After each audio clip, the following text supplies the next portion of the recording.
Em Tower of God, os irregulares são tratados como pessoas perigosas. Mas eles são tão poderosos mesmo? Eles escondem algum segredo? Eles têm algo peculiar? Qual a diferença entre um regular e um irregular? Hoje iremos falar sobre os irregulares de Tower of God e por que eles são vistos com tanta hostilidade na torre. E aí pessoal, beleza? Sejam bem-vindos ao Guizão Voador e hoje iremos falar sobre Tower of God. Eu vou falar sobre os irregulares, vou contar o que é um irregular, qual a diferença de um regular para um irregular, vou falar sobre curiosidades e outros assuntos relacionados como guardiões, contratos e também sobre o Rei Zahard. Então se você é fã da obra, já deixa aquele like, se inscreve no canal e clica no sininho para receber todas as notificações, porque vai sair outros vídeos de Tower of God aqui contando várias curiosidades. E para a gente se aprofundar no assunto, a gente tem que antes ter as definições básicas do que é um regular, o que é um irregular e quais são as diferenças entre esses dois tipos de pessoas. Um regular é alguém que foi escolhido pelo guardião do primeiro andar, Hidon. O Hidon é aquele guardião que se parece com um coelho. Ele viaja pelos andares da torre escolhendo pessoas que chamam a sua atenção. E essa pessoa tem o direito de escalar a torre. Um regular começa sua jornada de escalada no andar de Evanhel, no segundo andar. Só a nível de curiosidade, uma pessoa é considerada regular enquanto está subindo a torre. Se ela chegar no topo da torre, ela se torna um ranker, ou então se ela desistir ou de alguma forma fracassar em algum teste, ela acaba deixando de ser uma regular e volta a ser uma pessoa normal. Aí nesse caso, provavelmente ela vai voltar para o seu andar de origem e vai viver uma vida normal lá. Já um irregular é alguém que não foi escolhido para escalar a torre e que veio do mundo exterior e abriu os portões da torre com a sua própria força. Um irregular pode usar Shinsu sem aprovação ou contrato com um guardião de andar, diferente dos regulares que precisam seguir as regras estabelecidas pelos guardiões. Eles também são conhecidos como aqueles que abriram o portão, pelo fato de terem entrado na torre com a sua própria força. Os irregulares começam a escalada da torre no primeiro andar e são testados pelo guardião Hidon. Diversas vezes ouvimos falar que os irregulares são perigosos para o equilíbrio e a ordem da torre, e que eles devem ser monitorados, em alguns casos até parados. Um dos motivos é pelo fato de geralmente irregulares serem extremamente poderosos e talentosos com a manipulação de Shinsu. Não há nada confirmado que isso está associado com o fato deles serem de fora da torre, mas todos os irregulares que entraram na torre no governo Zahard mostraram um grande poder. E outro motivo eu vou contar no final desse vídeo, conectando todas as informações daqui. E o poder de um regular pode ser tão grande que vocês acreditam que um irregular foi capaz de matar um guardião de um andar? Eu também preciso falar sobre os guardiões, que são criaturas poderosíssimas, e sobre os contratos que são feitos com eles. Os guardiões são criaturas que governam o Shinsu do andar em que eles vivem.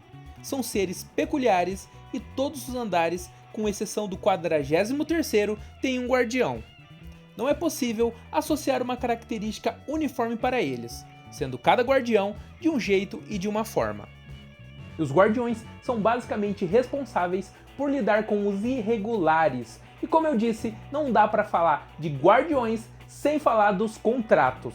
Os contratos são acordos realizados com o guardião. Um exemplo de contrato é quando no segundo andar Ban fala com o guardião e a partir daí faz um contrato para poder utilizar Shinsu. É importante lembrar que nesse momento o guardião diz a Ban que o contrato ali não era bem um acréscimo de força, mas sim funcionava como grilhões. E daqui a pouco nós vamos entender o verdadeiro significado dessa frase do guardião. Um acordo com o guardião geralmente vem acompanhado de algumas condições e privilégios ou poderes especiais. Esses privilégios podem ser coisas simples ou até mesmo coisas grandiosas. Essas coisas variam desde usar Shinsu até a imortalidade ou o aumento de resistência física, entre outras coisas parecidas. E o primeiro ser a fazer um contrato com um guardião foi o Rei Zahard, enquanto ele estava subindo a torre. O Rei Zahard, durante a sua jornada escalando a torre, fez um contrato com todos os guardiões de todos os andares por onde passou.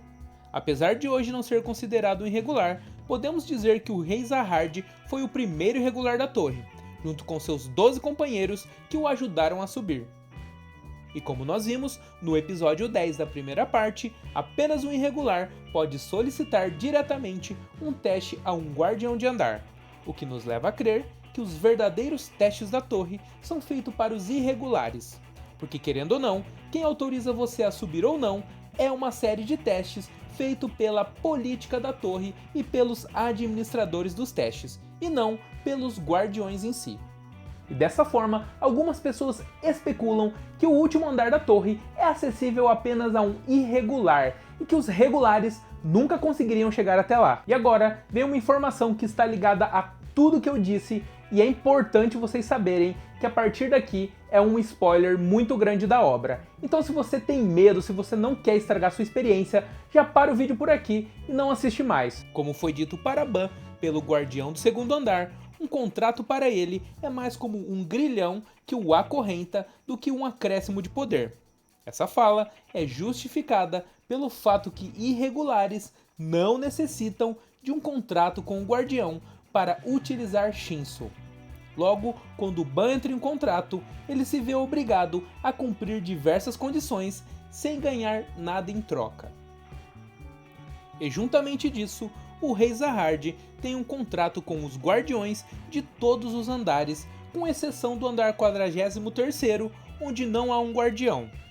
E em todos esses contratos há uma condição que nenhum habitante da torre pode matá-lo, ou seja, apenas um irregular pode fazer isso.